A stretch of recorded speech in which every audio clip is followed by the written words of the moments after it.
اگر آپ primary level پہ ہیں، بنیادی لیول پہ آ رہے ہیں اور پرائمری تک پہنچ رہے ہیں، ابھی آپ نے مڈل میٹرک اور آگے نکلنا ہے، تو پھر رک جائیں، شیعت کو قرآن ترجمے کے ساتھ پڑھیں، آپ کو شیعت سمجھ جائے گی کہ شیعت یعنی راستہ. میں بار بار کہہ رہا ہوں، اسلام منزل ہے، اسلام ہی ہمارا محاصل ہے، اسلام ہی ہمیں ہمارا دین اور مذہب اور ملت ہے. اب یہ فرقے بن گئے ہیں، یہ راستے بن گئے ہیں. یعنی اسلام تک کوئی حنفی راستے سے ہو کے پہنچتا ہے، اسلام تک کوئی اہل حدیث راستے سے ہو کے پہنچتا ہے اپنے تئیں، کوئی دیوبند راستے سے اور کوئی شیعہ راستے سے ہو کے. یہ راستے ہیں، یہ فرقے وہ والے فرقے نہیں ہیں جیسے علماء یہود نے بنا لیے تھے. بہرحال اب کام تو ادھر بھی کوئی پیچھے نہیں رہ گیا، انہوں نے بھی اپنا اپنا فرقہ جنت تک پہنچا دیا ہوا ہے. سب نے، شیعہ ہو، دیوبندی ہو، اہل حدیث ہوں، بریلوی ہوں، اور انہوں نے تو مطلب اپنے بزرگان کو، اپنے باء و اجداد سمیت اپنے اپنے مسالک کے پیروکاروں کو جنت کی ٹکٹ دے دی ہوئی ہے بھائیو.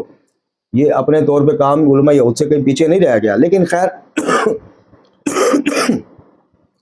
شیعت کو پڑھنے کے لیے، سمجھنے کے لیے، اگر ان 3 کتابوں کا مطالعہ آپ اپنی زندگی میں واجب قرار دے دیں، قرآن کا ایک صفحہ پڑھیں ترجمے کے ساتھ، تفسیر سے فی الحال سلام کر لیں ترجمے کے ساتھ، کیونکہ ترجمے میں زیادہ ڈنڈی لگ ہی نہیں سکتی، لفظوں کا ہیر پھیر ہو ہی نہیں سکتا زیادہ جی. اور یہی وجہ ہے کہ تفسیروں میں آگے معاملات اور کہیں سے کہیں چلے جاتے ہیں. ترجمہ تقریباً ہر مسلک کے اس کا مترجم کا ایک جیسا ہی ہوتا ہے، تھوڑا 19-20 کے فرق کے ساتھ. تو قرآن کو ترجمے کے ساتھ پڑھیں، چاہے ایک صفحہ پڑھیں. نہج البلاغہ کا چاہے ایک خطبہ پڑھیں، ایک خط مکتوب پڑھ لیں، ایک واضح نصیحت والے جو کلمات کثار ہیں وہ ایک روز کا پڑھ لیں، ترجمے کے ساتھ پڑھیں، لازمی پڑھیں. اور اسی طرح صحیفہ کاملہ کی آپ آدھی دعا، ایک بھی پوری نہ پڑھیں، آدھی ترجمے کے ساتھ روز پڑھنا شروع کر دیں. آپ اس چیز کے عامل جس دن بن گئے، یعنی آپ نے، جیسے ایک حدیث رسول صلی اللہ علیہ وسلم کا مفہوم مبارک ہے کہ جو مومن کسی عمل نیک میں 40 دن اس پہ استقامت کے ساتھ اس کو سر انجام دیتا ہے، اللہ تعالیٰ اس کے دل اور زبان سے حکمت کے چشمے جو ہے پھوڑ دیتا ہے، اور اس کی آنکھوں میں اتنی بصیرت دیتا ہے کہ وہ معاملہ فہم بن جاتا ہے، دور اندیش بن جاتا ہے. تو کم از کم 40 دن ذرا یہ کر کے دیکھیں. ساری دنیا جہاں کی کتابوں کو فی الوقت سائڈ پہ رکھنا، یہ نہیں میں کہتا پڑھنا چھوڑ دیں، لیکن اپنی بنیاد مضبوط کرنے کے لیے، اپنے آپ کو اس معیار تک لانے کے لیے کہ جہاں دیکھیں وہ معیار کیا ہے. وہ معیار یہ ہے کہ آپ اصول کافی پڑھ رہے ہوں، آپ الاستبصار پڑھ رہے ہوں، آپ یہ احتجاج تبرسی پڑھ رہے ہوں، آپ کوئی بھی کتاب پڑھ رہے ہوں. جب آپ قرآن، نہج البلاغہ، صحیفہ کاملہ کے امتحانات میں سے انشاءاللہ پاس ہو کر، یعنی بار بار ترجمے کے ساتھ آپ 2-2 3-3 دفعہ یہ ساری کتب پڑھ چکے ہوں، تینوں کتب، اس کے بعد آپ کوئی بھی کتاب پڑھ رہے ہوں گے، آپ کے لیے خلاف قرآن اور مطابق قرآن کا فیصلہ کرنا میرے بھائیوں کوئی ناممکنات میں سے نہیں دے گا. کسی سے پوچھنے کی آپ کو احتیاج ہی نہیں رہے گی. آپ یقین کیجئے اچھا اب لوگ اکثر یہ کہتے ہیں کہ جی دیکھیں یہ کیسی جہالت والی بات ہے جی، نہج البلاغہ، صحیفہ کاملہ یہ عقائد کی کتابیں تھوڑی ہیں، احکام کی کتابیں تھوڑی ہیں. یہ شیعت میں صرف یہی کچھ، تو خدا کی قسم شیعت میں بعد از قرآن اگر کچھ ہے تو یہی 2 کتاب، یقین کیجئے. باقیوں میں تو جو گل کھلائے گئے ہیں، سارا نہ ضعیف مواد ہے، سارا نہ ٹھیک مواد ہے. جو گل کھلائے گئے ہیں، نماز استغاثہ بھی تو ہماری کتابوں میں ہی ہے کہ جہاں سجدے کی حالت میں واضح کہا جا رہا ہے کہ فلاں مقدس ہستی کو 100 دفعہ پکارو. ایک اور اسی کال کافی کی روایت میں جناب جبرائیل کو سجدے کی حالت میں منت پوری کرنے کے لیے بلایا جائے، حاجت پوری کرنے. یہاں کہاں جائیں گے آپ؟ یہ نہج البلاغہ سے آپ کو قائد میں ملیں گے، اللہ کی توحید کا بیان ملے گا، آپ کو قرآن کی عظمتوں کا بیان ملے گا، آپ کو آقا پاک صلی اللہ علیہ وسلم خاتم الانبیاء کی عظمتوں، محنتوں کا بیان ملے گا بزبانِ کس کے؟ جناب امیر المومنین علی بن ابی طالب کے. آپ کو نہج البلاغہ میں توحید نکھری ہوئی ملے گی، آپ کو نہج البلاغہ میں واضح مولا علی کہتے ہوئے ملیں گے، خبردار جب سوال کرو اللہ سے کرو، دینا نہ دینا بس اسی کے اختیار میں. اسی نہج البلاغہ میں آپ کو جناب امیر المومنین یہ کہتے ملیں گے کہ جب منتے مراد، اپنی منتے اور مرادیں اس سے بھی نہیں، اسی سے مانگتے رہو. اسی نہج البلاغہ میں جناب امیر المومنین نمازوں کے الگ الگ اوقات کار میں ادا کرنے کے فضیلت اور فضیلت والے وقت آپ کو بتاتے ملیں گے. اسی نہج البلاغہ میں مکتوبات میں جناب آپ کو اقتصادیات ملیں گی، جنگی ساری وہ چیزیں ملیں گی. آپ کو امام کی شخصیت کے کئی پہلو کھل کے سامنے آئیں گے کہ امام دوسروں کی طرح جو ہے وہ جنگ میں، اور وہ جو کہتے ہیں everything fair in love and war, یہ آئمہ نے یہ اصول خاص کر مولا علی نے کیوں نہیں اپنایا؟ انہوں نے شریعت کو ہی ہمیشہ ملوز خاطر کیوں رکھا، چاہے جنگ ہے، چاہے امن ہے، چاہے کچھ بھی ہے. اور شریعت سے بڑھ کے کیا ان کو اپنے بچے تک بھی محبوب تھے، اپنے صحاب محبوب تھے، جو آپ اور میں محبوب ہو جائیں گے شریعت کو پامال کرنے والے. یہ ساری چیزیں آپ کو نہج البلاغہ میں ملیں. صحیفہ کاملہ کی طرف آ جائیے.